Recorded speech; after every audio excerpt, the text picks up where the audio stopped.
ተመልሰናል አድማጮቻችን አዳይ ፊልም 95.1 ላይ ትገኛላችሁ። ፕሮግራም ፉትቦል ካፌ ነው። የኤል ክላሲኮን ጉዳይ እንመልከት። ትናንትና በባርሳ ሜዳ የተደረገ ጨዋታ ነው። 4-3 አሸንፏል ባርሴሎና። ይህንን ጉዳይ እንመልከተው። ኪሊያን ሃትሪክ የሰራበት ምሽት ነበር፣ ነገር ግን ቡድኑ ተሸንፏል። እናንሳው ይህንን ጉዳይ። ልክ ነው። ትናንት ጥሩ ሰዓት ነው አይደለም የተደረገው። ድሮ ኤል ክላሲኮ ሲደረግ ለኛ ሀገር ሰዓት በጣም አስቸጋሪ ነበር። አንዳንድ ጊዜ ቅዳሜ እኩለ ሌሊት ላይ ከ5 ሰዓት ከ6 ሰዓት በኋላ ምናምን ይጀመር ነበር። አሁን ያው እንደምታውቂው የዓለም አቀፍ ገበያውንም ከግምት ማስገባት ያስፈልጋል። ኤል ክላሲኮ በአንዳንድ ሀገራት ደግሞ ከኛም በከፋ ሁኔታ ከእኩለ ሌሊት በኋላም ስለሚደረግ አሁን ባለፈው ዓመት በዚሁ ስቴዲየም በሞንትዊክ የተደረገው ጨዋታ በቀን ነበር የተደረገው። ጁድ ቤሊንጋም 2 ጎሎች ያስቆጠረበትና ባርሴሎና በሪያል ማድሪድ በሜዳው 2-1 የተሸነፈበት ጨዋታ ማለት ነው።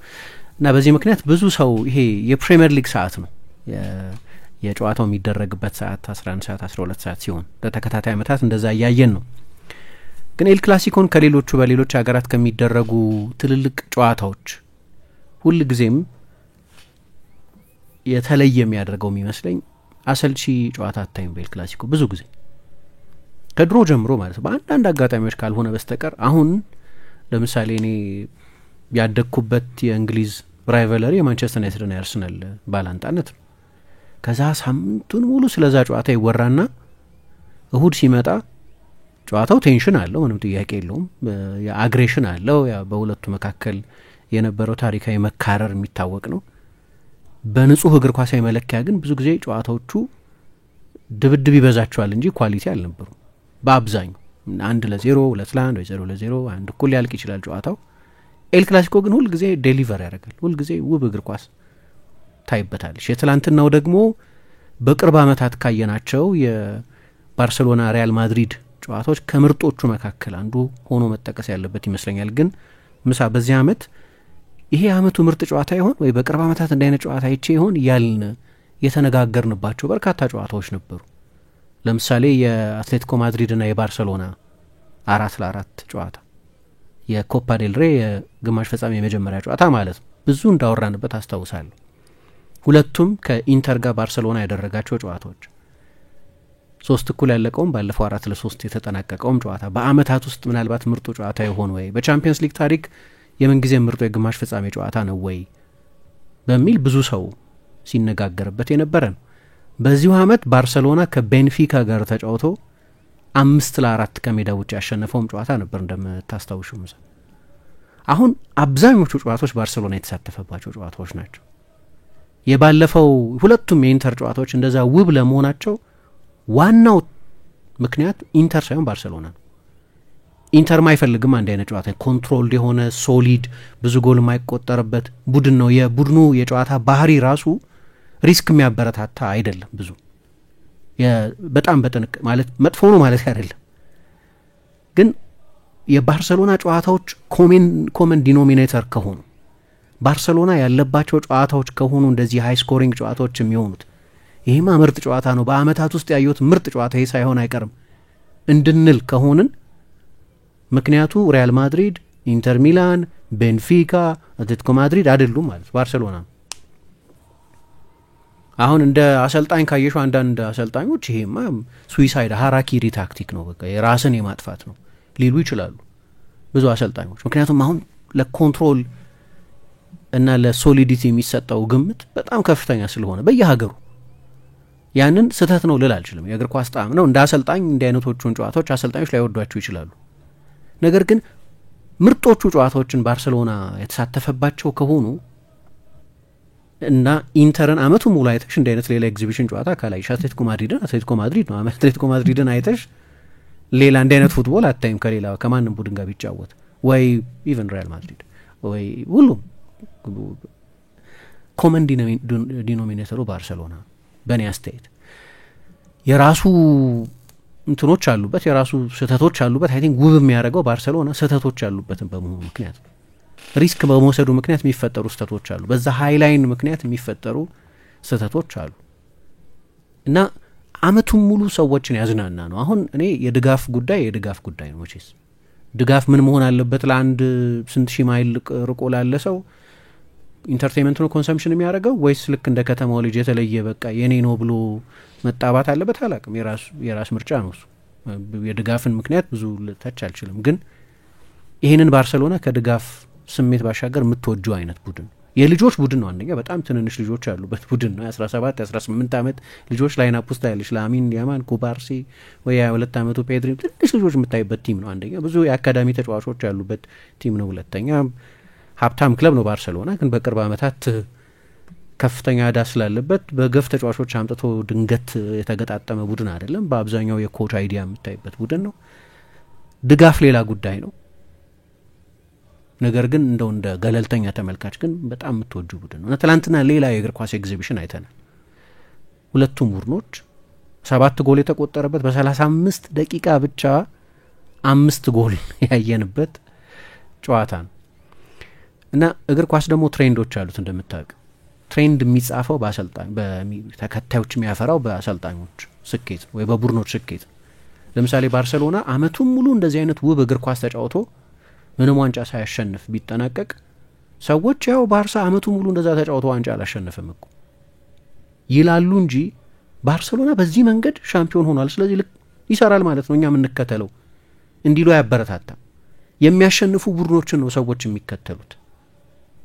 የሚያሸንፉ ቡድኖችን ነው ሰዎች እንደ ምሳሌ የሚቀዷቸው። ለምሳሌ የጓርዲዮላ ቡድን ከ2009 እስከ 2012 ከታላላቆቹ በእግር ኳስ ከታዩት ከሳኪ ሚላን፣ ከሬኑስ ሚኬልስን፣ ክራይፍ፣ አያክስ ወይ ከሌሎች የምንጊዜም ታላላቅ የክለብ እግር ኳስ ቡድኖች ጋር ሰዎች ያነጻጽሩታል። ከዛ በኋላ ብዙ ቡድኖች ግብ ጠባቂን ጓርዲዮላ በሚጠቀምበት መንገድ መጠቀም ጀመሩ። ብዙ ቡድኖች በፔፕ መንገድ ቢልድ ለማለግ ሞከሩ እና ያለፈው 15 ዓመት ትልቁ ኢንፍሉዌንሻል አሰልጣኝ ሆኖ እርሱ ነው። ለምን ሆነ ግን? 3 ጊዜ ላሊጋን፣ 2 ጊዜ ቻምፒየንስ ሊግን፣ 2 ትሬብል በአንድ ዓመት ሴክስት ፑል ምናምን ስላሳካኮ ነው። ይሰራል ማለት ነው ብለው ሰዎች እንዲከተሉ ያደርጉ። ባርሳ አመቱ ሙሉ እንደዛ ተጫውቶ መጨረሻ ላይ ዋንጫ ባይወስድ ምን ይሆናል?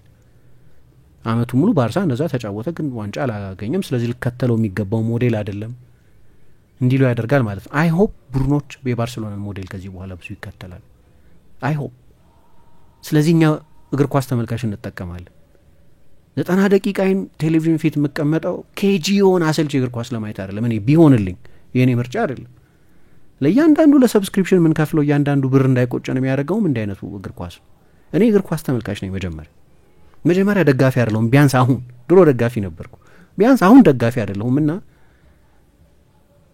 እንዲህ አይነት ቲሞች ሲበዙ ማየት ፈልጋለሁ። ኤኒዌይ በዚህ አመት ብዙዎቹ የተዝናናሁባቸው ጨዋታዎች ባርሰሎና ኢንቮልቭ ያደረገባቸው ናቸው። ማረሳቸው ብዙዎቹ ጨዋታዎች ባርሰሎና የተሳተፈባቸው ጨዋታዎች ናቸው እና በዚህ ምክንያት ሃንዚ ፍሊክ ሁሉም አይነት ውዳሴ ይገባቸዋል። ፍላወር ምናምን ሳይሆን ቡኬ አበባ እቅፍ ነው የሚገባቸው ነው የምለው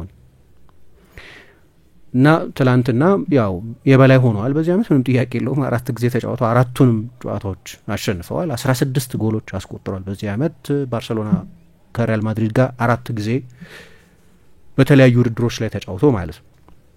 በቤርናቤው 4-0 ነበር ያሸነፉት በላሊጋ የመጀመሪያው ዙር። በኮፓ ዴል ሬ ሳውዲ ላይ 5-2 ነበር ያሸነፏቸው። ባለፈው በኮፓ ዴል ሬ ፍጻሜም 3-2 ትላንትናም 4-3 አሸንፈዋል። ስለዚህ በጣም በረጅም ጊዜ የታየ ባርሰሎና ሱፔሪዮሪቲ ብልጫ ነው። ጓርዲዮላ መሰለኝ የመጨረሻው የባርሰሎና አሰልጣኝ የመጀመሪያ 4 ኤል ክላሲኮችን ያሸነፈው።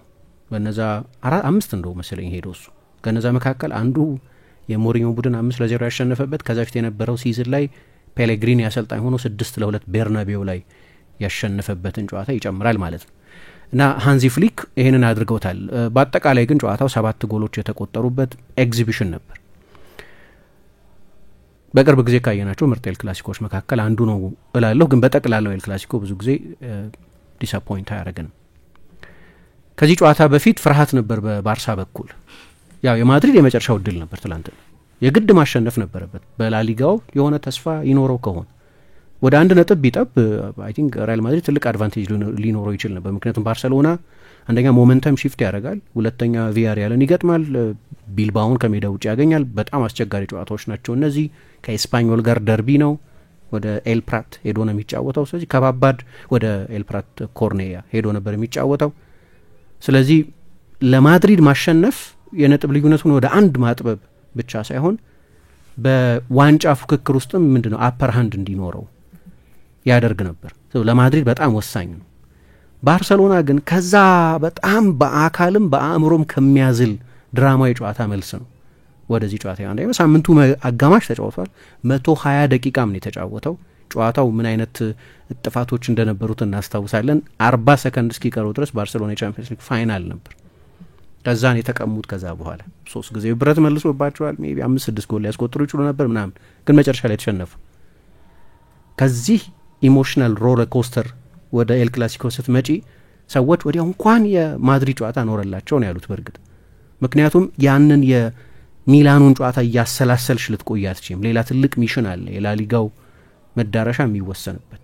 ምናልባት እሱ ሳይጠቅማቸው አልቀረም። ለዚህ ነው በማግስቱ ለተጫዋቾቹ ሁሉ አሰልጣኙ ዴይ ኦፍ ሰጥተው በርካታ ተጫዋቾች ልምምድ ሜዳ ላይ ነበሩና ላሚን ያማልን ጨምሮ ልምምድ ሜዳ ላይ ነበሩ የተባለ። ግን ጨዋታው ግሩም ነው እንዳልኩት። ሲጀመር ገና በ14 ደቂቃ ነው ሪያል ማድሪድ 2 ጎሎች ያስቆጠረው። ግን ከዚያ በፊት በሪያል ማድሪድ በኩል አንቸሎቲ ብዙ ጊዜ የማይወስዱትን አይነት ሪስክ ወስደው ነው ትላንትና ጨዋታውን የጀመረው። እንደምታውቂው በርካታ ተከላካዮቻቸው ተጎድተውባቸዋል። ከጨዋታው በኋላ ደጋግመው እንዳነሱት አምስት ተከላካዮች በዚሁ ጨዋታ ላይ አልነበሩም። እሱ መዘንጋት የለባቸውም። ስለዚህ የመከላከል ድክመት ነበር። ግን በሎ ብሎክ ወይ በሀይ ብሎክ ስለተጫወትን ሳይሆን አንዳንዴ የፐርሶኔል ችግርና ሜዳ ውስጥ የሰራ ናቸው የጀጅመንት ችግሮች ናቸው ብለዋል። ግን ትላንት ጨዋታው ሲጀመር ሌላ ጊዜ እንደምታውቂው አንቸሎቲ ፕራግማቲክ ናቸው፣ የጥንቃቄ አሰልጣኝ ናቸው። ስለዚህ መጀመሪያ ሶሊድ መሆን ከዛ በመልሶ ማጥቃት ለመጫወት የሚሞክሩ ናቸው። ብዙ ጊዜ ጨዋታ ብዙ ጊዜ ዶሚኔት ለማድረግ አይገቡም፣ በጥንቃቄ ለመጫወት የሚሞክሩ ናቸው። ግን ትላንትና ብዙ 1-1 ሃይ ፕሬሸር ኳስ በላይኛው የሜዳ ክፍል ለመቀማት መሞከር ነው የነበረው እና መጀመሪያ ሰርቶላቸው ነበር ይሄ ፕላን። ቶሎ የፍጹም ቅጣት ምት ታገኙ። የፍጹም ቅጣት ምቱ መጠነኛ ውዝግብ ነበረው። ምክንያቱም ኪሊያን ምባፔ ኳሱ ከሉካስ ቫስኬዝ ሲመጣ ከጨዋታ ውጪ ነበር።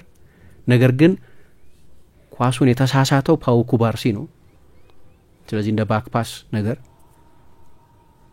ቮይቼክ ቼዝኒም ሄዶ እንደገና ኪሊያን ምባፔ ላይ ጥፋት ሰራ። አሁን አንዱ ክርክር የኮመን ሴንስ ክርክር፣ የህግ ክርክር ብቻ ሳይሆን ኩባርሲ እንደዛ እንዲሆን ከጨዋታ ውጭ ያለ ተጫዋች ኢንፍሉዌንስ አድርጎታል ወይ ውሳኔውን ነው አንዱ ክርክር።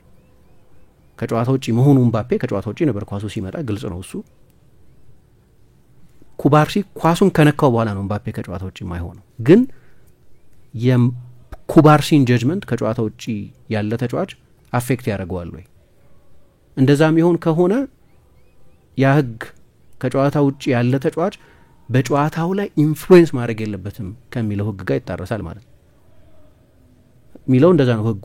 ከጨዋታ ውጭ ያለ ተጫዋች should not interfere in the phase of play ነው የሚለው። አሁን እንዴት ነው ኢንተርፌረንስ የሚለካው ማለት ነው? ለትርጓሜ ለኢንተርፕሪቴሽን ግልጽ ነው ማነው የተጋለጠ ነው። ለማንኛውም የፍጹም ቅጣት ምት ሰጥተዋል። ምባፔ ጎሉን አስቆጠረው። ከዚያ ጥቂት ቆይቶም ባርሴሎናዎች ቅሬታ አቅርበዋል። በእኔ እምነት ፋውል አልነበርም። ከላሚን ያማል የተቀማው ኳስ በፈጣን ትራንዚሽን እና በጣም በአስደናቂ የትሪቬላ ፓስ ቪኒሲየስ ጁኒዮር ለኪሊያን ምባፔ ኳሱን ሰጥተውና ባርሳ በማድሪድ በሜዳ 2-0 መመራት ጀመረ። ልክ እንደ ባለፉት 2 የኢንተር ጨዋታዎች ሁሉ ማለት ነው። ልክ ከዚህ በፊት ከአትሌቲኮ ማድሪድ ጋር እንደነበረው የኮፓ ዴል ሬይ ጨዋታ ማለት ነው። ስንት ጊዜ ባርሳ በዚህ ዓመት 2-0 እንደተመራ አላውቅም። በጣም ብዙ ጨዋታዎች ላይ መመራት ብቻ ከመመራት ተነስቶ 10 ጨዋታ አሸንፏል በዚህ ዓመት። ግን 2-0ም ጭምር ተመርቷል እና በ90 ደቂቃ 2-0 ተመርቷል። አልተሸነፈም በእነዚህ ጨዋታዎች ላይ። ያው የኢንተር ወደ ተጨማሪ 30 ደቂቃ ገብቷል፣ ግን በ90 ደቂቃ አልተሸነፈም። የባለፈው ጨዋታ ላይ በ90 ደቂቃ አልተሸነፈም። ከአትሌቲኮ ማድሪድ ጋር በ90 ደቂቃ አልተሸነፈም። እንዲያውም የመጨረሻዎቹ 10 ደቂቃዎች ላይ 2 ጎሎች ተቆጠሩበትና 4-4 ተለያየ እንጂ 4-2ም ይመራ ነበር። አሁን ማድሪድ 2-0 እየመራ ነው። ባርሳ ማገገም እንደሚችል ይታወቃል፣ ግን ትልቅ አድቫንቴጅ ነው 2-0። በትላንትናው ጨዋታ ብቻ ሳይሆን በዚህ አመት የላሊጋ ጣፈንታ ላይ ትልቅ ትርጉም ሊኖረው የሚችል 2-0 መሪነት ነበር። ጨዋታው 14 ደቂቃ ብቻ ሆኖታል። ምባፔ 2 ጎሎች አስቆጥሯል። አዲስ ሬከርድ ጽፏል። ከዚህ በፊት ማንም ለሪያል ማድሪድ የፈረመ ተጫዋች በመጀመሪያው አመት ያላስቆጠረውን የጎል መጠን አስቆጥሯል። ኢቫን ዛሞራኖ ነበር ከዚህ በፊት የቺሊ አጥቂ ይህንን ያደረገው። እሱም ከ30 አመት በፊት ነው፣ ከ32 33 አመት በፊት ማንም ተጫዋች በአንድ ሲዝን 38 ጎል አላስቆጠረም። እሱ በዛች ቅጽበት 38ኛ ጎሉ ላይ ደርሷል። ሁሉም ነገር ለማድሪድ ጥሩ ነበር እና ያ አግሬሲቭ አጀማመርም ውጤት አምጥቷል። ምክንያቱም ባርሰሎና ጎል የሚቆጠርበት ብሎ የታወቀ ነው። አመቱ ሙሉ ያየነው ነገር ስለሆነ የሚያስገርም አይደለም። 50 ሜትር የምትከላከይ ከሆነ ኦፍኮርስ ሪስክ ነው። የሪስክ ሪዋርድ ጉዳይ ነው ለአሰልጣኙ። ኦኬ ጎል ይቆጠርብናል፣ እኔ ግን ልክ ክራይፍ እንደሚለው ማለት ነው 1-0 ከማሸነፍ 5-4 ባሸነፍ እመርጣለሁ ይላል። 1-0 ማሸነፍ አልፈልግም፣ 5-4 ለእኔ እንደ አሰልጣኝ የሆኑ ኮንትሮል ያላረኳቸው ቫሪየብሎች ሊኖሩ ይችላሉ፣ ግን ስቴዲየም ያለ ሰው ደስ ብሎት ይወጣል። ስለዚህ 1-0 ማሸነፍ ወይም 5-4 ማሸነፍ እንደ ምርጫ ቢቀርብልኝ 5-4 ባሸነፍ። ፍሊክ እንደዛ ናቸው። 1-0 ለማሸነፍ ወደ ሜዳ አይገቡም። 1-0 አሸንፈው ያውቃሉ፣ ግን 1-0 ለማሸነፍ ቡድን ሴት አያረጉ ከሪስኮቻቸው ጋር 5-4 ኦኬ ማን ነው የሚጠቀመው? እኔ ነው የሚጠቀመው ሰው ኢትስ ኦኬ። እኔ ደስ ይለኛል እንደዛ ሃይ ስኮሪንግ ጨዋታ ስለሆነ። ግን ማድሪድ ከዚች የ2-0 መሪነት በኋላ እንዴት ነው ጨዋታውን ማኔጅ የሚያደርገው የሚለው በጣም ወሳኝ ነው። አንደኛ ወዲያው እንዳየሁት 15 ደቂቃ 20 ደቂቃ እንዳየ ማድሪድ ሰስቴን አያደርግም ያንን ፕሬሽር። ለምን ሰስቴን አያደርግም? ለዚህ አይነት አጨዋወት የተሰራ ቡድን አይደለም። እያንዳንዱ የፕሪሲዝን የፊዚካል ዝግጅት ከምትጫወቸው የእግር ኳስ አይነት ጋር የተሰናሰለ ነው። ለምሳሌ የክሎፕን ቡድን የፕሬሲንግ ጥንካሬ ብዙ ጊዜ ይወደሳል አይደለም። በእነዛ 4-5 ሳምንታት ነው የሚሰራው በፕሪሲዝን ጊዜ። ምክንያቱም ቲሙ እንደዛ እንዲጫወት ስለሆነ ዲዛይን የተደረገው በፕሪሲዝኑ በአካል ዝግጅቱ በሁሉም ነገሩ ምክንያት ለ90 ወይም ለ60 ለ70 ለ45 ደቂቃ ሰስቴን ሊያደርገው ይችላል። ማድሪድ ለዛ የተሰራ ቲም አይደለም። የሪያክሽን ቡድን ነው፣ የካውንተር አታክ ቡድን ነው በአብዛኛው። ስለዚህ ያንን አይነት ጨዋታውን የጀመሩበትን የ10-15 ደቂቃ ኢንቴንሲቲ ምን ያህል ደቂቃ ይዘውት ይቀጥላሉ ነው የኔ ጥያቄ ነበር። ብዙ ይዘውት አልቀጠሉም፣ ግን ብዙ ይዘውት እንደማይቀጥሉ መገመት ይችላል ነበር። ከባድ ነው። አንደኛ ባርሰሎና በጣም ሜዳውን ያሰፋል። ስለዚህ ከቨር የምታደርገው የሜዳ ክፍልም ከኖርማሉም የበለጠ ነው እና ያዝላል ራሱ ባርሰሎና ብዙ እንድትሮጪ ያደርጋል። ብዙ አድካሚ ቡድን ነው ባርሰሎናን መቅጠም። ለዚህ ነው ባለፈው የማርከስ ቱራምን ጉዳይ ያነሳ ነው። ይሄ ሁሉ ሰፊ ሜዳ እያለ ለምን አታጠቁም ይላል። አሁን ዲሴፕሽን ነው ባይ ጨዋታውን ሲያይ አንድ ሰው በጣም የምንሳሳተው የሚመስለኝ የተጋለጠ ነው እኮ ባርሰሎና ምናምን ሜዳ ውስጥ ሆኖ የሚያየው ተጫዋች እንደዛ አይደለም የሚለው 70 ሜትር እኮ ነው ከዛ በኋላ የምትሄጁ 11ዱም ተጫዋቾች አንቺ ሜዳ ላይ ነው ያሉት ነው የሚለው። ሁሉም ግብ ጠባቂ 10ሩም የኛ ሜዳ ላይ እንዴትስ እንወጣለን አለ። ከወጣሽ በኋላስ 60 ሜትር ከሮጠ በኋላ ነው አንድ ተጫዋች ጎሉ ሩቅ ነው ማለት ነው፣ በጣም ሩቅ። እንዲሁ በቴሌቪዥን ስታዩ ስፔስ አለ ለማይጫወት ተጫዋች፣ ግን ተጫዋቾቹን ብትጠይቂያቸው ሲናገሩ ስትሰሚያቸው በጣም አስቸጋሪ ነው። ሰፊ የሜዳ ክፍል ማጥቃትም ቀላል አይደል፣ የሚፈልገው ኤነርጂ አለ። ማድሪድ ክሩስን እንዳጣው በደንብ የሚያሳየው አንደኛው ጨዋታ 2-0 ከመሩ በኋላ ጨዋታውን ማኔጅ አለማድረጋቸው። አንደኛ ያንን ኤነርጂ ግን ይዘሽን መቀጠል አይጠበቅም። 2-0 ነው፣ ግን ከኳስ ጋር መስከን አይችልም ቲሙ። እንዲያውም የአንቸሎቲን ቡድኖች በሙሉ ካየሻቸው በሙሉ የአንቸሎቲን ቡድኖች በሚላን ለምሳሌ አንድሪያ ፔርሎ ነበራቸው። ምናልባት በቼልሲ ሊሆን ይችላል እነሱ ስፔኖቹ አንድ ኦርጋናይዘር ተጫዋች ያልነበራቸው በቼልሲ ሊሆን ይችላል። ማለት እንደ አርኬቲፕል ዲፕ ላይን ፕሌሜከር እንደ አሎንሶ በባየር ሚኒክ እንዳሰለጠኑት አይነት በሪያል ማድሪድ በሁለቱም አጋጣሚዎች ከቶኒ ክሩስ ጋር አብረው ሰርተዋል። በሚላን ከአንድሪያ ፔርሎ ጋር አብረው ሰርተዋል። ሁሌም ቡድናቸው ጣሊያኖቹ የሚሉት ሬጂስታ ነበረ። ለራሳቸውም ጥልቅ አማካይ ነበሩ። ኮንትሮል ሩም ላይ ሪያል ማድሪድ እንደ ክሩስ አይነት ተጫዋችን ከለቀቀ በኋላ ምንም አይነት መሪነት ቢኖረው ጨዋታው መቆጣጠር ይቸግረዋል። ሴባዮስ ገብቷል። ሴባዮስ በካራክተሪስቲክስ ከክሩስ ጋር ይቀራረባል እንጂ ክሩስን አይደል በጭራሽ። የሚቀራረብ ነገር አለው ቡድን ውስጥ ካሉ ተጫዋቾች በአይነት ከክሩስ ጋር የሚቀራረበው እሱ ግን ክሩስን አይደል። ስለዚህ ማድሪድ 2-0 ቢመራም በየትኛውም ጊዜ ጨዋታው ከእጁ ሊወጣ እንደሚችል እናውቅ ነበር። በእነዚህ ሁለት ምክንያቶች፣ አንዱ ቡድኑ ያንን በመጀመሪያ 15 ደቂቃ የታየውን አግሬሽን ይዞ መቀጠል አይችልም፣ ለዛ የተሰራ አይደለም፣ ዲኤንኤው እሱ አይደለም። ሁለትም 2-0 ከመራ በኋላ ጨዋታውን ማኔጅ ለማድረግ የሚያስችል የአማካይ ክፍል አእምሮ የለውም፣ ወይም እንዲህ አይነት ተጫዋች የክሩስ ታይፕ ተጫዋች የለውም። አንቸሎቲ ሁሌም የነበራቸው ተጫዋች ነው። ባሰለጠኑባቸው አብዛኞቹ ቡድኖች ሁሉ ነበራቸው እንደዚህ አይነት ተጫዋች። ስለዚህ ድንገት ማድሪድ መጫወት አቆመ እና የመጨረሻው 30 ደቂቃ የባርሰሎና የእግር ኳስ ኤግዚቢሽን ነው። 4 ነው አይደለም የተቆጠረው፣ 6 ሊሆን ይችል ነበር፣ 6-7 ምናምን ሊሆን ይችል ነበር። በተቀረው 30 ደቂቃ ባርሰሎና የፈጠረው የማጥቃት ውርጅብኝ የሚገርም ነው ነበር። የሪያል ማድሪድ ተከላካዮች በጉዳት ምክንያት አለመሰለፋቸው ደግሞ ለዚህ አጋዥ ነው። ያው እንደምታውቂው በባርሰሎናም በኩል በጉዳት ምክንያት ያልተሰለፉ ተጫዋቾች አሉ። ሌቫንዶቭስኪ የለም ለምሳሌ፣ ሁለቱ ፉልባኮች የሉም። የመጀመሪያና ሁለተኛ ተመራጭ ፉልባኮቻቸው ለሳቸው ጨዋታ በጣም ወሳኝ ነው የመስመር ተከላካዮች ጥቅም።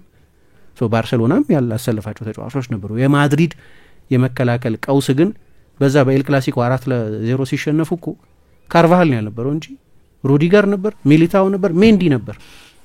እነዚህም ተጫዋቾች እያሉ ባርሰሎና ጎል አዝንቦባቸዋል። ያው ትላንትና ያለመኖራቸው ተጨማሪ ምክንያት ሆኖ ሊቀርብ ይችላል። ግን እነዚህም ልጆች የነበሩበት ጊዜ ሁለቱ ሲጫወቱ አይተን እናውቃለን። በዚሁ አመት ሲጫወቱ አይተናል። ግን ነገሩ እንዳባባሰው ግን ግልጽ ነው ለአንቸሎቲ ቡድን እና ያለ ሌቫንዶቭስኪም 40 ጎል ያስቆጠረላቸው ተጫዋችም ሳይኖር ጭምር ባርሰሎና በሜክሺፍት 9 ቁጥርም ጭምር እንደፈለገ የጎል እድል ሊፈጥር የነበረ ቡድን እና ከዛ በኋላ እንግዲህ በድንገት አንድ የማዕዘን ምት ጎል አስቆጠሩ። የማድሪድ አንደኛው ድክመት የባርሰሎና የዚህ ዓመት አንደኛው ጥንካሬ፣ ባርሰሎናም በእርግጥ የቆመ ኳስ መከላከል ድክመት አለበት። ከኢንተር ጋር በነበረው በተለይ በመጀመሪያው ጨዋታ ይሄንን አይተናል። ግን ሪያል ማድሪድ ደግሞ ከአርሰናል ጨዋታ በፊትም ብዙ ስናነሳ ነበር፣ በሴት ፒስ ብዙ ጎል የሚቆጠርበት ቡድን ነው እንል ነበር። ትላንትና የሆነው እንደዛ ነው። ኤሪክ ጋርሲያ በቀደም ኢንተር ላይ እንዳደረገው ትላንትናም ሪያል ማድሪድ ላይ ወደ ጨዋታው መመለሻ ሬሞንታዳቸውን መመለሳቸውን የጀመሩበትን ጎል አስቆጠረ። ሁለተኛው ጎል ግን ግሩም ጎል ነው፣ የላሚን ያማል ጎል ነው። ያው አይዶንት ኖ ስለ ላሚን ያማል ምን ተጨማሪ እንደሚባል፣ ምክንያቱም ትልልቅ ጨዋታ ላይ ዓለም የሚያያቸው ጨዋታዎች ላይ ነው በጣም ጥሩ የሚጫወተው። የ17 ዓመት ልጅ አይመስልም እንላለን ሁል ጊዜ፣ ግን በጣም የሚያስገርመኝ ነው ገና ይሄ አነስ ያሉት ጨዋታዎች ላይ ከሚጎላው ይልቅ እንዲህ አይነቶቹን ጨዋታዎች ነው ቼሪሽ የሚያደርጋቸው። ድንቅ ጎል ነው ያስቆጠረው፣ 2-2 ድንቅ እና ብዙ ኮሚካል መከላከሎችም ታዩ። የሪያል ማድሪድ የውድድር ዘመንን ምንድነው ለማድሪድ ደጋፊዎች እና ለአሰልጣኙ ከማድሪድ ጋር ምንም አይነት አሶሲዬሽን ላላቸው ሰዎች አሳዛኝ፣ ማድሪድን ለማይወዱ ምናልባት ባርሰሎና ያለሆኑ ሰዎች ደግሞ ምናልባት አስቂኝ የሚሆኑ ብዙ ስህተቶች ነበሩ። ለምሳሌ አንደኛው ጎል ሲቆጠር፣ ሶስተኛው ጎል ሲቆጠር ራፊኛ ያስቆጠረው ጎል ማለት ነው፣ ሴባዮስና እምባፔ ለአንድ ኳስ ሲጋፉ አየን። አራተኛው ጎል ሲቆጠር ሉካስ ቫስኬዝ ያንን ትልቅ ስህተት ሰራና ጎሉን ራፊኛ ያስቆጠረው ፌረን ቶሬስ አሲስት ካደረገ በኋላ ብዙ ያየናቸው የመከላከል ድክመቶች ነበሩበት በማድሪድ በኩል እና ድንገት 4-2 ሆነ እስከ ረፍት ድረስ። ግን ከእምባፔ ሁለተኛ ጎል መቆጠር በኋላ የነበረው 30 ደቂቃ ሜቢ የዚህ ዓመት የባርሰሎና ቤስቱ 30 ደቂቃ ነው። የሚገርም ሁለቱ ጥልቅ አማካዮች ፔድሪና ዲዮንግ በአማካይ ባላጋራዎቻቸው ላይ በማድሪድ ባላጋራዎቻቸው ላይ የወሰዱት ዶሚናንስ ያስገርማል። በቀኝና በግራ በኩል ራፊኛ እና ላሚን ያማልን በሉካስ ቫስኬዝ እና ፍራንክ ጋርሲያ ማቆም በጣም ፈታኝ ነው። ስለዚህ ላሚን ያማል ጎል አስቆጥሯል፣ ራፊኛ 2 ጎል አስቆጥሯል፣ ፌራን ቶሬስ 3 አሲስት አድርጓል። ሶስቱ ጨዋታውን የጀመሩት ተጫዋቾች ደግሞ በመጨረሻው 30 ሜትር ልዩነት እንዲያመጡ የሚፈለጉት ተጫዋቾች እንዲህ አይነት ትልቅ ተጽዕኖ ኖሯቸዋል። በሁለተኛው አጋማሽ ባርሰሎና እምባፔ ጎል አስቆጠረ፣ 4-3 ሆነ። ደቂቃ ነበራቸው 20 ደቂቃ ገደማ። ራሱ እምባፔም ተቀይሮ የገባው ወጣቱ ቪክቶር ሙኞዝም እድሎች ነበሯቸው ጨዋታውን አቻ ለማድረግ ወይ ምናልባት ለማሸነፍ። እነዛን እድሎች አላስቆጠሯቸው። የባርሰሎናም ጎል አስቆጥሮ ነበር። ምናልባት ሹዋሜኒ በቀደም ይሄ ቻምፒየንስ ሊግ ላይ ቢሆን ይሰጣል፣ ላሊጋ ላይ ቢሆን አይሰጥም አምላቸው ፍጹም ቅጣት ምቶች ስለማይ ነው ብዙ ጊዜ እንደዛ ምለው። ትላንትና የሹዋሜኒ ቻምፒየንስ ሊግ ቢሆን ከቀይ ካርድ ጋር ፍጹም ቅጣት ምት ይሰጥ ነበር። ወደ ጎል እየሄደ ያለ ኳስ በእጅ የነካ ተጫዋች በቀይ ነው የሚወጣው። በሊግና የቻምፒየንስ ሊግ ኦፊሻቲንግ ይለያል፣ የአውሮፓ ውድድር ኦፊሻቲንግ ይለያል እላለሁ ሁል ጊዜ። ስለ በሊግ ጨዋታዎች ላይ እንደዚህ አይነት ፍጹም ቅጣት ምቶች አንዳንዴ ሊታለፉ ስለሚችሉ ማለት ነው። ኤርናንዴዝ ሄደው የፍጹም ቅጣት ምቱን አልሰጡም። በኋላ 5ኛ ጎል አስቆጥሮ ነበር ተቀይሮ የገባው ፌርሚን ሎፔዝ፣ ግን በእጅ ኳስ ነክቷል ብለው አርቢትሩ ያንን ጎል ሽረውታል። በውጤቱ ላይ ብዙ የሚያመጣው ልዩነት አልነበረም፣ ግን ማድሪድ እድሎች ነበሩት። አሁን ማድሪድ ጎል አስቆጥሮ ቢሆን ኖሮ ሰዎች የሃንዚ ፍሊክን አጫወት ይህንን ያልኩትን የሀራኪሪ ታክቲክ ነው፣ ራስን የማጥፋት ታክቲክ ነው ሊሉት ይችሉ ነበር። እኔ አመቱን ሙሉ ከሰራ ከነ ሪስኩ አመቱን ሙሉ ከሰራ ማለት ፋይን ቱዊን መደረግ አለ። ለምሳሌ የኤምባፔ ጎል ሲቆጠር የኢኒጎ ማርቲኔዝ የቦታ አያያዝ ትክክል አልነበረም፣ ወይም የፍጹም ቅጣት ምቱ ሲገኝ የባርሰሎና ተጫዋች የተናጠል ስህተት ነው፣ የፓው ኩባርሲ ስህተት ነው፣ ወይም የቮይቼክ ቼዝኒ እንኳን ሪያክሽን ነው፣ ግን በተለይ ኩባርሲ ትልቅ ስህተት ነው የሰራው። እንዲህ በግል የሚሰሩ ስህተቶችን መቀነስ አለባቸው። ግን ለምሳሌ በዚህ አመት በአውሮፓ በኦፍሳይድ ላይን መከላከል ተወዳዳሪም የለውም። 67 ኦፍሳይዶች ይበልጣል ቀጥሎ ከመጣው ቡድን። አዎ ከኢንተር ጋር ዋጋ አስከፈላቸው እኮ ምናምን ይላል። ኢንተር ሊያሸንፉት ይችሉ ነበር ማለት 30 ሰከንድ ሲቀር ነው ጎል የተቆጠረብሽ። ከአቼርቢ ጎል መቆጠር በፊት የጎሉ ቋሚ መልሶበታል። ዲቴይል ማየት ያስፈልጋል ነገሩ። 34-2 ሊሆኑ ይችላል። ኢቨን 3 እኩል ከሆኑ በኋላ ላሚን ያማል ከሶመር ፊት ለፊት ነበር እና እንትኑን በዝርዝር እንጂ በቃ በውጤቱ ነው እንትኑን ምዳኘው ካልሽ ጠቅላላውን እውነት አታገኙ ማለት ነው። እና ተቆጥሮባቸው ቢሆን ኖሮ ምባፔ ወይ ቪክቶር ሙኞዝ ጎል አስቆጥሮባቸው ቢሆን ኖሮ አሰልጣኙ እንደገና እንደሚተቹ አውቃለሁ። እኔ ግን አመቱን ሙሉ ለወሰዱት ሪስክ የማይፈሩ ለመሆናቸው ማድነቅ ፈልጋለሁ በጣም። አሸናፊ ቡድን ውስጥ ስላልሆነ እንጂ ምባፔ ሃትሪክ ሰርቶ ወጥቷል። አንዳንዴ እንዲህ አይነት ታሪክ አለው። ከዚህ በፊት የዓለም ዋንጫ ፍጻሜ ላይ ተጫውቶ ሃትሪክ ሰርቶ የአሸናፊ ቡድን አባል አልነበረም። ትላንትናም ሃትሪክ ሰርቷል እና ቀና ብለው መውጣት ከሚገባቸው የሪያል ማድሪድ ተጫዋቾች መካከል አንደኛው ኪሊያን ምባፔ ይመስለኛል።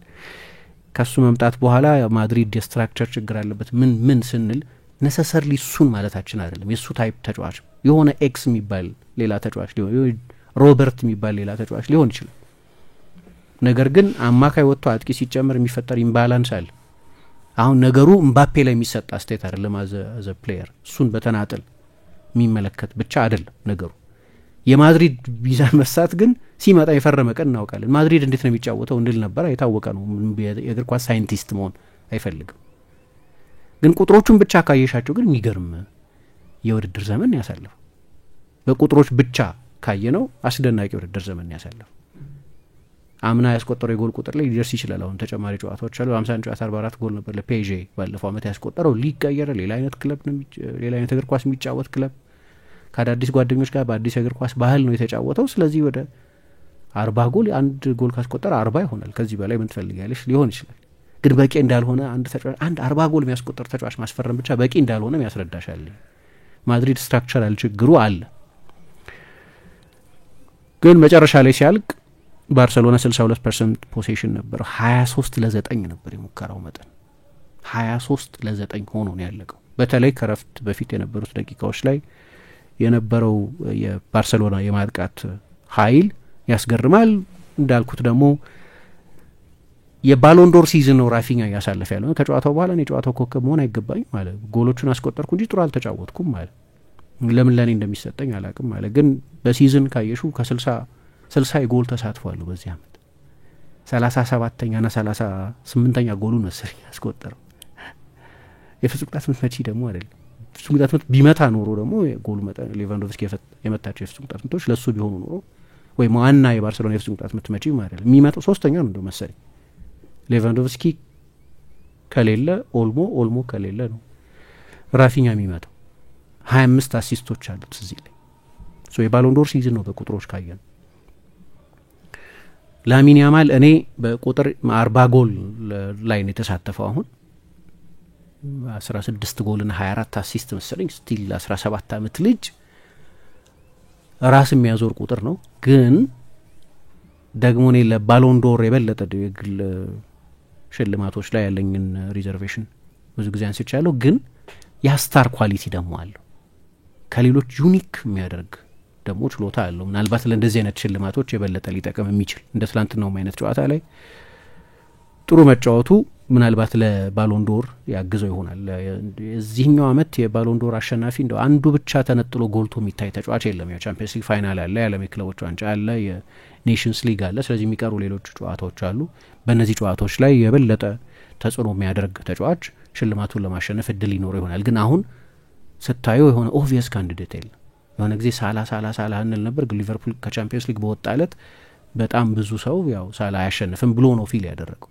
ቻምፒየንስ ሊግ ፋክተር ስለሆነ ቢያንስ እንደው እስከ ቻምፒየንስ ሊግ ሴሚፋይናል ደርሶ ቢሆን ኖሮ እንደው ዋንጫውን ባይወስደውም ወይ ፍጻሜ ደርሶ ቢሆን ኖሮ ምናልባት እድሉን ያሰፋለት ይሆናል። አሁንም በየሰሞኑ እንቀያይራለን ማለት ነው ለባሎንዶር ይሄ ተጫዋች የባሎንዶር አሸናፊ ይሆናል ምን የሚለው ግምት ስለሚቀያየር። ግን ትላንትና እነዚህ ሁለት ተጫዋቾች ለዛ ክርክር የሚመጥን ፐርፎርማንስ አሳይተዋል። በጣም ጥሩ ተጫውተዋል። ያውም ከአድካሚ 120 ደቂቃ በስሜትም ከባድ ከሆነ ጨዋታ መልስ።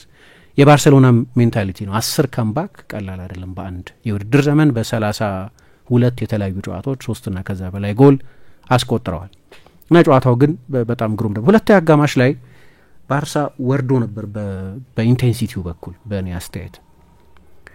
አንዱ የሚመስለኝ ምንም እንኳ ፔድሪና ዲዮንግ ቢኖሩትም ባርሴሎናም ጨዋታ ማኔጅ ማድረግ ላይ የማድሪድን ያህል ስር የሰደደም ባይሆን ችግር አለበት። ኮንትሮለር አለው እንግዲህ 2 ጥልቅ አማካዮች አሉት። ነገር ግን የቡድኑ አጫወት ራሱ አንዳንድ ጊዜ ልክ እንደዚሁ ለጨዋታ ማኔጅመንት ዲፌንሲቭ ላይኑን ወደ ኋላ ሳብ አድርጎ እስቲ ውጤቱን ደግሞ ይዘን እንውጣ በሚል የተሰራ አይደለም። ባርሴሎና በማድሪድ 3 ጎል ከተቆጠረበት በኋላ 4-3 ከሆነ በኋላ ሳይቀር ጎል ለማስቆጠር ነበር ይጫወት ነበር። እኔ ይህንን ድፍረት ባደንቅም ግን አንዳንዴ የመጨረሻው ምርጥ ውሳኔ ላይሆን ይችላል። አሰልጣኝ አንዳንድ ለውጦች ማድረግ ጀምረው ነበር። ለምሳሌ አራሁን አላስገቡት። አንድ መልእክት ይመስለኛል እሱ አራሁን የሚፈልግ ክለብ ሊወስዶ ይችላል። ክረምት ላይ አዲስ ውል ፈርሟል። ግን የባለፈው ኢንተር ጨዋታ ላይ ሌሎችም ጨዋታዎች ላይ ስህተቶች ሲሰራ ቆይቷል። ከሱ ይልቅ አንድሬስ ክሪስተንሰንን ነው አሰልጣኙ ቀይረው ያስገቡት። እሱ ትኩረት የሚስብ ውሳኔ ይመስለኛል። አሰልጣኝ አንቼሎቲ ደግሞ ከሮድሪጎ ይልቅ ቪክቶር ሙኞዝን ያስገቡት። እሳቸው ጉዳት ነው ምንድነው ምን ብለዋል። ግን እንደምታውቂው ሮድሪጎ ሊሸጥ ይችላል እየተባለ ነው ክረምት ላይ። ሻቢ አሎንሶም ራሱ ባይናገርም ግን ወደ ባየር ሙኒክ ወደ ሪያል ማድሪድ ሲመጣ እነዚህ 4ቱ ወርልድ ክላስ ተጫዋቾች አሉ፣ ከነሱ 3ቱን ብቻ ነው የምጠቀመው ብሏል ይላሉ። ስለዚህ አንዱ መውጣቱ አይቀርም። ምናልባት ሮድሪጎ ሊሆን ይችላል። ባለፈው ክረምት ሲቲ ፈልገው ነበር በብርቱ፣ ግን በማድሪድ ቆይቷል። አሁን ያለፈው አመት ሁኔታ ላይ አይደለም ያለው። ግን አሰልጣኙ ሰሞኑን ደህና አልነበረም ምን ቢሉም ይህ ግድ ሪስክ መውሰድ ያለባቸው ቢሆን ከጉንፋን ከሳምንት በላይ ነው ጉንፋን ተብሎ ይቆይ ቤንች ላይ ነበር። ጨዋታውንም አልጀመረም፣ ተቀይሮም አልገባም። ከሱ ይልቅ ገና ከላካስቲያ የወጣ ልጅ ነው ያሰለፉት። ሊያስቆጥር ይችል ነበር እሱ። በዚህ መንገድ ጨዋታው አብቅቷል።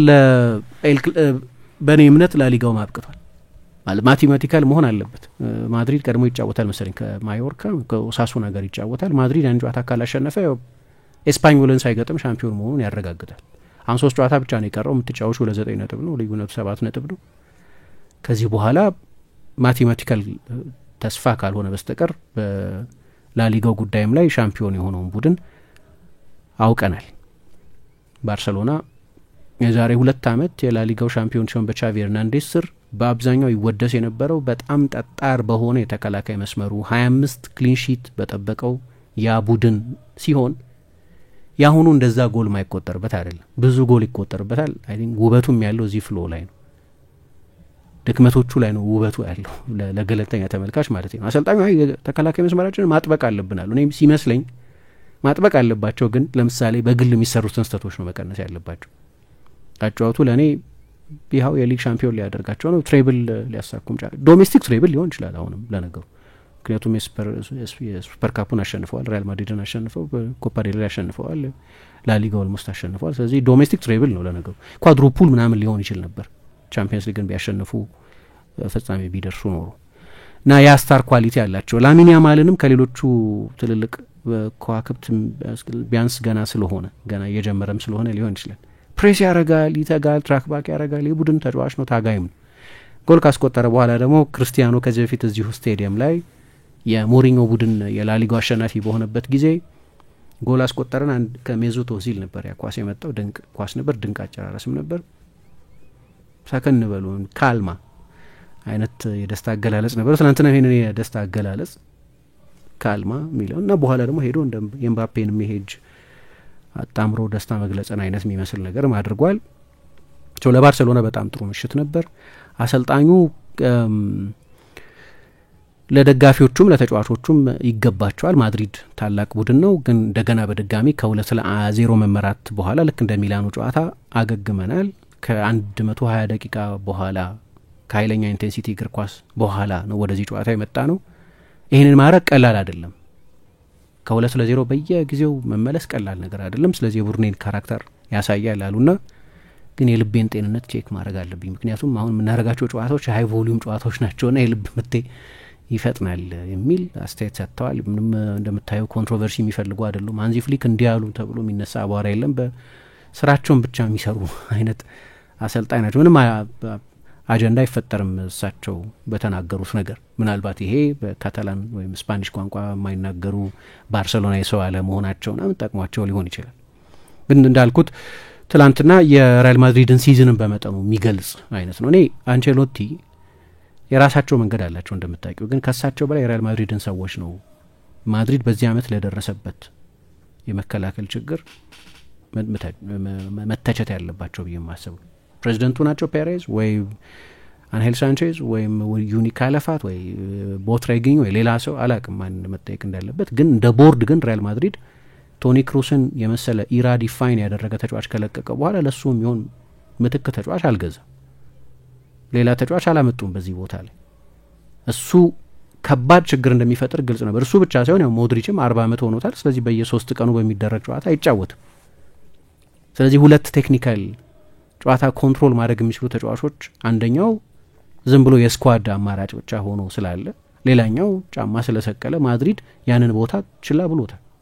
ሁለተኛ ሪያል ማድሪድ ለመሀል ተከላካይ ዝውውር ላለፉት 6 ዓመታት ገንዘብ አላወጣም። አንድ መንገድ ነው ተጫዋች በነጻ ማስፈረም። ስለዚህ በነጻ አስፈርሟል። ግን ገንዘብ አውጥቶ ለመጨረሻ ጊዜ መሀል ተከላካይ የገዛው ኤደር ሚሊታውን ዚዳን በነበረበት ጊዜ በ2019 ከፖርቶ። ከዛ በኋላ አላባና ሩዲገር መጥተዋል። ሁለቱም በነጻ ነው የፈረሙት። ነገር ግን ለምሳሌ ኤደር ሚሊታው አሁን ለሁለተኛ ተከታታይ ሲዝን ነው ኤሲኤል የገጠመው። የጥር የዝውውር ገበያ ከመከፈቱ በፊት ነው የኤሲኤል ጉዳት እንደገጠመው ያወቅ ነው። ዳኒ ካርቫሃል የኤሲኤል ጉዳት ገጥሞታል።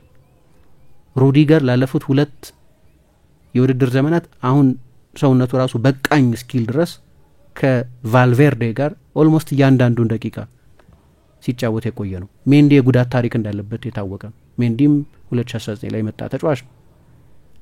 አሁን ይህንን ያውቁታል የሪያል ማድሪድ ሰዎች። ጥር ላይ ተጫዋች ማስፈረም አይፈልጉም። ረጅም ጊዜ ሆኗቸዋል በጥር ተጫዋች ካስፈረሙ። ትሬንትን እንዲሁ ሊቨርፑል እንደማይሸጠው እያወቁም በ20 ንግዛው ምናምን ብለው ሞክረዋል። ግን እንደው የሆነ ሰሞን የነበረው አይነት የአይሜሪክ ላፖርት አይነት የዝውውር ለኢመርጀንሲ ለ6 ወር ብለሽ የምታመጫቸው ተጫዋቾች አሉ። ሜቢ ልዩነት ሊያመጣ ይችል ነበር እንዲህ አይነት ተጫዋች አምጥተው ቢሆን ኖሮ። ምክንያቱም ትላንት ቢያሸንፉ 1 ነጥብ ሊሆን ይችል ነበር። በነጥብ ባርሳ ይህንን ሁሉ ሲወደስ ቢከርምም ማድሪድ አመቱን ሙሉ ሲተች ቢቆይም በነጥብ ግን 1 ሊሆን ይችል ነበር። ስለዚህ አንድ የሁለት ጨዋታ ጉዳይ ነው ማለት ነው። እና ማድሪድ ይህንን ቦታ ኢግኖር አድርጎታል። ለሞ እንደሰማ ነው ለምሳሌ ቤንዜማ ለቀቀ አይደለም።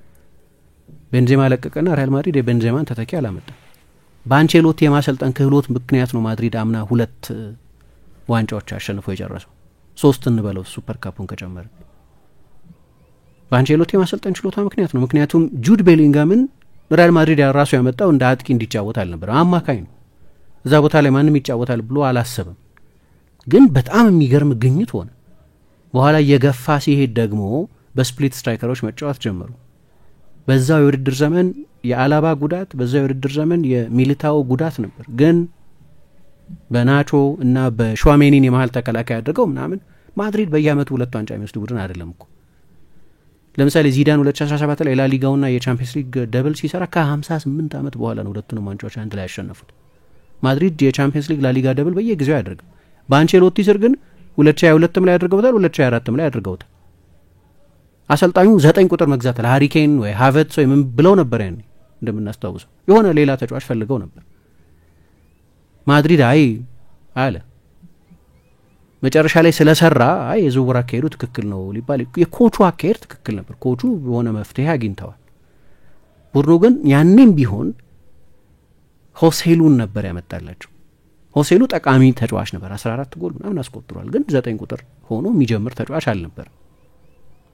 ሁለተኛ ባለፈው ክረምት እንግዲህ አሁን እነዚህ የስኳድ በጣም ወሳኝ የስኳድ ተጫዋቾች ናቸው። አንደኛው ተጫዋች ሆሴሉ ነው። የባየር ሚኒክን ያንን ውጤት ይቀለብሱት ነበር እንደ ያለው ሆሴሉ ፋይናል የደረሱት እኮ በሆሴሉ ምክንያት 9 ጎል በጭንቅላቱ አስቆጥሮላቸዋል። ስለዚህ ሌላ አማራጭ ነበር። ክሮስ ቢያደርጉ ሌላ አማራጭ የሆናቸው ነበር። ፕላን ቢ መሆን ይችል ነበር። ያንንም ተጫዋች አላመጡ። እሱ ከለቀቀ በኋላ ኤንድሪክ መጥቷል። ግን የሆሴሉ አይነት ተጫዋች አይደለም፣ ወጣትም ነው ገና። ሁለተኛ ናቾ ከለቀቀ በኋላ ሌኒ ዮሮን ማምጣት ፈልገው ነበር ከማንቸስተር ዩናይትድ እና ሌሎቹ ተጫዋቾች ላይ የሚያደርጉትን አይነት ትሪክ ለማድረግ ሞከሩ። ሌላ እንግሊዝ ክለብ እኛ ካቀረብነው 3 እጥፍ ምናምን ይከፍላል ብለው አልገመቱም ይሆናል። ግን አንድ አመት ነው የቀረው። ስለዚህ አሁን ትሬንትን በወሰዱበት፣ ምባፔን ባስፈረሙበት፣ አላባን በወሰዱበት፣ ሩዲገርን ባስፈረሙበት፣ አሁን ሌሎች ተጫዋቾች ላይም ለማድረግ በሚሞክሩት በዚያ መንገድ ውሉ ሲጨርስ ወደኛ ይመጣል እና የሌላ ክለብ ጥያቄን ሬዚስት ያደርጋል አሉ። ልጁ የቦሩሲያ ዶርትሙንድና የሪያል ማድሪድ ጨዋታ ላይ በማድሪድ ሁሉ ተጋብዞ ስቴዲየም ገብቶ አይቷል።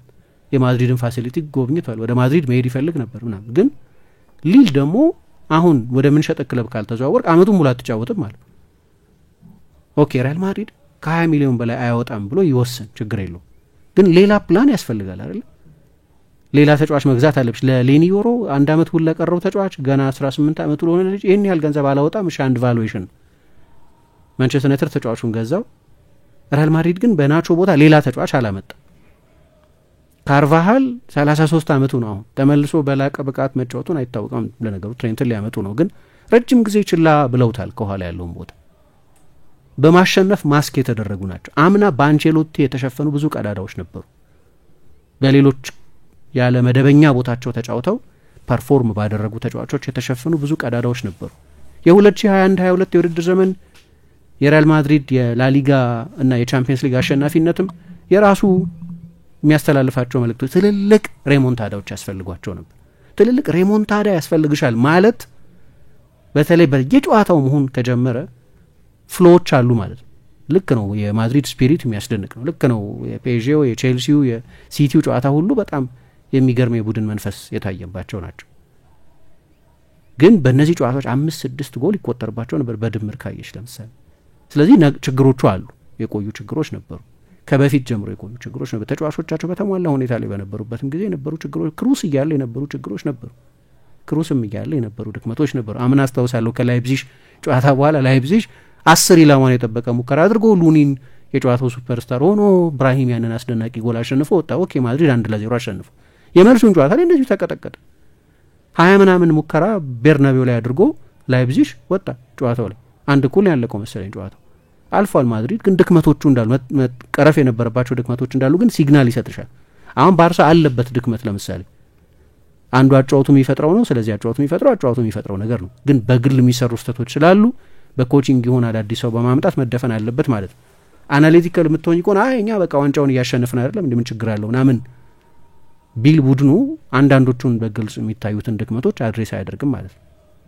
ማድሪድ በዚህ አመት ያደረገው ነገር እሱ ትልቅ ማለት ብዙ ተጫዋች ማምጣት ሳይሆን ግን እነዛ ተጫዋቾች ሲለቁ በእነሱ ፈንታ ተጫዋች አልገዛ አላመጣም ማለት ትልቅ የ50-60 ሚሊዮን የ100 ሚሊዮን ተጫዋች ማምጣት አለባቸው ማለት አይደለም። ግን ሆሴሉ ለምሳሌ ጠቃሚ አባል ነበር። በነፃ ነው የመጣው። በውሰት አይደለም እንደ መጀመሪያ የመጣው በውሰት እኮ ነው ያስፈረሙት። ከዛ ወደ መካከለኛው ምስራቅ ሄደ። አሁን ይሄ የግማሽ ፍጻሜ ጨዋታ ያሸነፈላቸው ተጫዋች ገንዘብ አልወጣበትም ለምሳሌ። እና የዚህ ያለፈው ክረምትም ያለፉት ተከታታይ ክረምቶችም የሪያል ማድሪድ ኢንአክቲቪቲ ውጤት ነው። ቀላሉ መፍትሄ አንቼሎቲን ማሰናበት። አንቼሎቲ ይለቃሉ፣ የታወቀ ነው። የብራዚል አሰልጣኝ ይሆናሉ። አሎንሶ ይመጣል። ስለዚህ ሌላ ድምጽ ይፈልጋል መልበሻ ክፍሉ። የአሎንሶ መምጣት አንድ ነገር ነው። እንዴት ይሳካለታል? የሌቨርኩሰኑን አይነቱን ቡድን መስራት ይችላል ወይ? እንደዛ አይነት የፕሬሲንግ ቡድን መገንባት ይችላል ወይ? ጊዜው ሲመጣ እናየዋለን። አንድ ፋሲኔቲንግ ነገር ነው። ምክንያቱም ሪያል ማድሪድ ቴክኒካል አሰልጣኞች ብዙ ጊዜ አይሳካላቸው። የማኔጅመንት መልበሻ ክፍሉን በደንብ ያለ በጸጥታ መምራት የሚችሉ ዚዳን፣ አንቼሎቲ፣ ዴል ቦስኬ፣ ዩፓይንግስ አይነት ወይም ሊዮ ቢንሃከር ምናምን አይነት አሰልጣኞች ተሳክቶላቸዋል። ሪያል ማድሪድ የበለጠ ቴክኒካል የሆኑ አሰልጣኞች ደግሞ ያልተሳካላቸው አሰልጣኞች ደግሞ አሉ። አሎንሶ በየትኛው እንደምንመድበው አላቅም። ማድሪድ ሲመጣ የሚያሳየውን ጠባይ አላቅም። በሌቨርኩሰን ደንበኛ ታክቲካል አሰልጣኝ ነው። ማኔጅመንቱ በጣም ግሩም። ግን ለምሳሌ ፕሬስ የማያደርጉ 2-3 ተጫዋቾችን ቶለሬት ማድረግ ይችላል ወይ ደግሞ ካደረገ ይሰራለታል ወይ?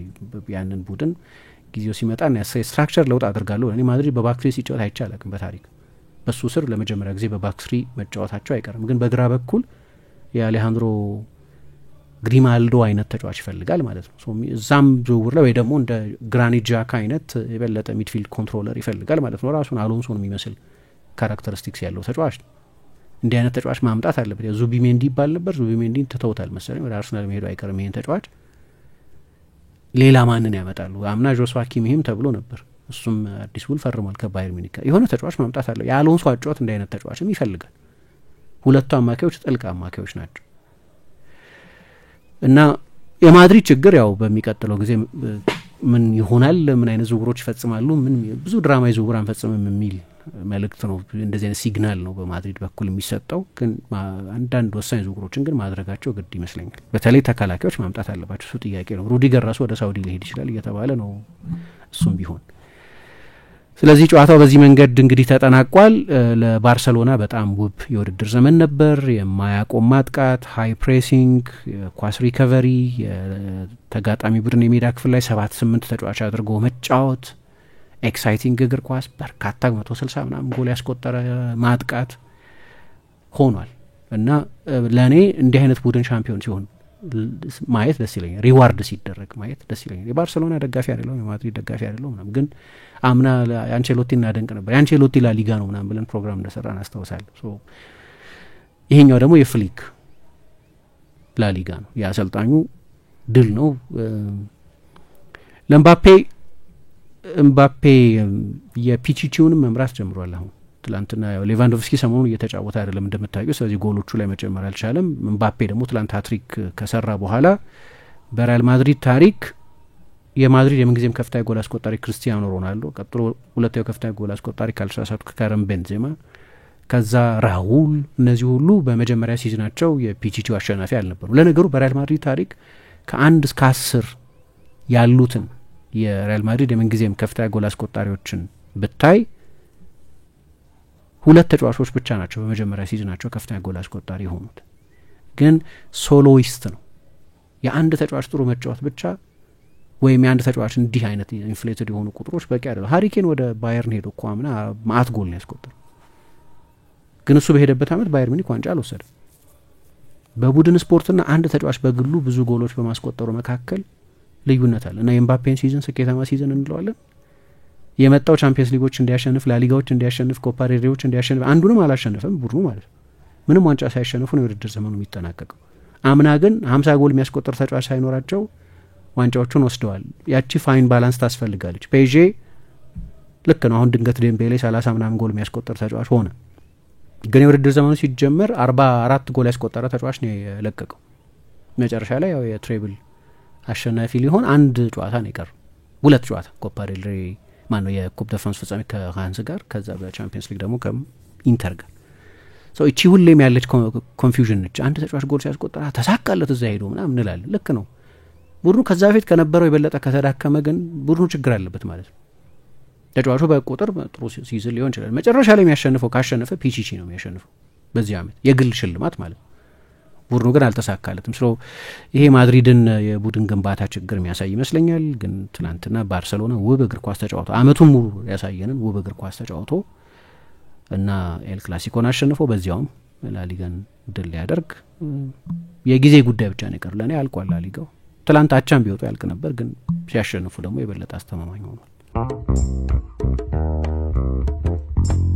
የመተሳሰብ እሴታችን ከጥንት ጀምሮ የምንኮራበት መገለጫችን ነው ደስ ይላል ከወዳጅ ከቤተሰቦች የተላከሎትን